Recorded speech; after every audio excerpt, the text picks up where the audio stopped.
अंदर सबसे ज्यादा सिंचित भूमि हमारे पास है। अगर हम इस भूमि को देखें कि कितना प्रतिशत, हमारा लगभग 86% भूमि सिंचित है। तीनों प्रकार की फसलें यूपी के अंदर आज के दिन पे ली जा रही हैं, रबी की भी, खरीफ की भी और जायद की भी। तीनों प्रकार की फसलें यूपी के अंदर ली जा रही हैं। किसान जहां मेहनत कर रहा है वहां उसको अच्छा दाम भी मिल रहा है। लोगों ने मेहनत करना शुरू किया, अच्छा काम शुरू किया, आज परिणाम भी सामने आने शुरू हुए। लेकिन किसान, हमारे अन्नदाता किसानों की मेहनत का परिणाम हमारे सामने आया है। इसने उत्तर प्रदेश को समृद्ध राज्यों की श्रेणी में लाके खड़ा कर दिया, बीमारूपन दूर कर दिया यूपी का। 8% से कृषि विकास की दर को लगभग 18% तक पहुंचाने में सफलता प्राप्त की है हमारे अन्नदाता किसानों ने। खाद्यान्न में आत्मनिर्भरता के लक्ष्य को प्राप्त किया। आज उत्तर प्रदेश देश के अंदर सबसे ज्यादा खाद्यान्न उत्पादन करने वाला राज्य है, जबकि क्षेत्रफल में यूपी देश के अंदर चौथे स्थान पे आता है।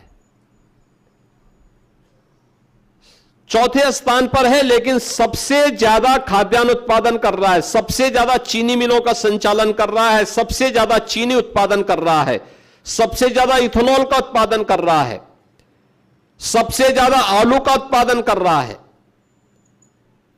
वेजिटेबल का उत्पादन कर रहा है, सबसे ज्यादा दुग्ध का उत्पादन कर रहा है। यह इसलिए हो पाया है क्योंकि सरकार के साथ साथ अन्नदाता किसानों ने भी मेहनत करना प्रारंभ किया और उसका परिणाम हम सबके सामने है।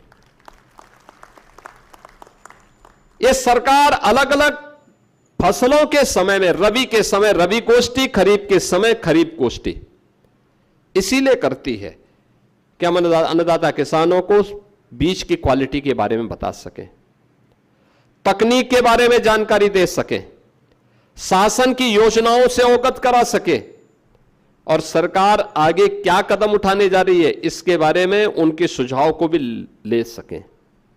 कहां पे परेशानी है। हम सबका मानना है कि आत्मनिर्भरता के लक्ष्य को प्राप्त करना है तो अन्नदाता किसान उसका माध्यम बनेगा। अन्नदाता किसान से इस लक्ष्य को हम आगे बढ़ाने में सफल हो सकते हैं और हमारा अन्नदाता किसान शोषण से मुक्त हो,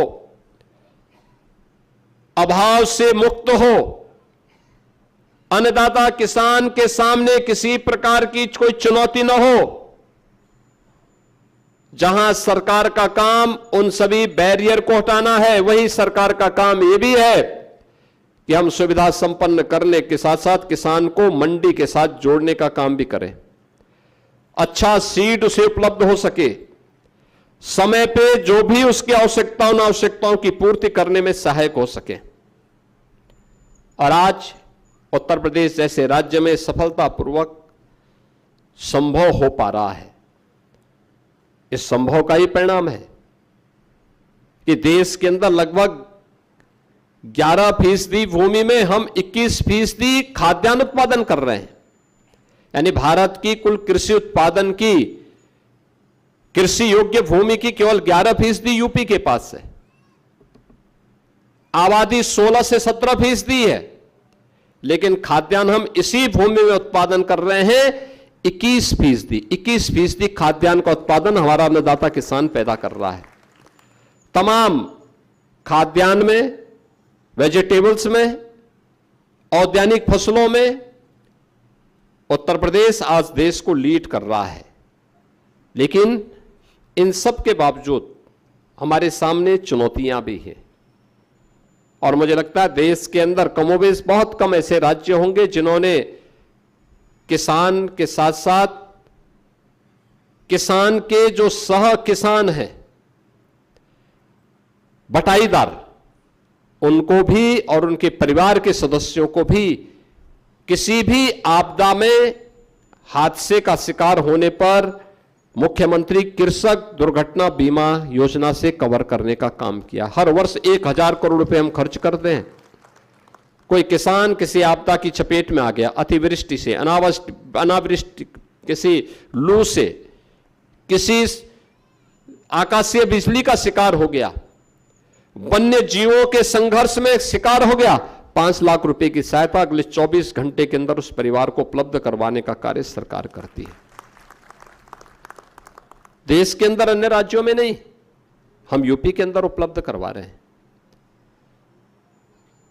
लागत का 1.5 गुना दाम हम अन्नदाता किसान को उपलब्ध करवा रहे हैं। हर प्रकार की सुविधाएं उपलब्ध करवाने के लिए सरकार पूरी प्रतिबद्धता के साथ काम कर रही है, लेकिन हमारे सामने चुनौतियां भी हैं। अच्छा बीज मिले, इसके लिए पूर्व प्रधानमंत्री भारत रत्न चौधरी चरण सिंह जी के नाम पर लखनऊ में सीड पार्क का भी निर्माण किया जा रहा है। कुशीनगर में कृषि और प्रौद्योगिकी विश्वविद्यालय का निर्माण किया जा रहा है। कृषि विज्ञान केंद्र आज किसानों को उत्तम तकनीक देने और बीज की क्वालिटी के बारे में जानकारी के एक माध्यम बने हैं। इस सब के बावजूद बहुत कुछ किए जाने की आवश्यकता है। मेरा मानना है जितना हमने अपना उत्पादन बढ़ाया है, इस उत्पादन में अभी लगभग 3 गुना और हम वृद्धि कर सकते हैं। हमें बीज की क्वालिटी को देखना होगा, तकनीक को अपनाना पड़ेगा और समय पे खेती बाड़ी को और फसल चक्र को अपनाना पड़ेगा। उत्पादन अपने आप बढ़ता हुआ दिखाई देगा और इसीलिए आज मैं आपके पास आया हूं आपसे कहने के लिए, हम उस दिशा में कार्य अपना प्रारंभ करें। ये चुनौती है। सबसे पहली, खेत में सही बीज किसान को प्राप्त हो।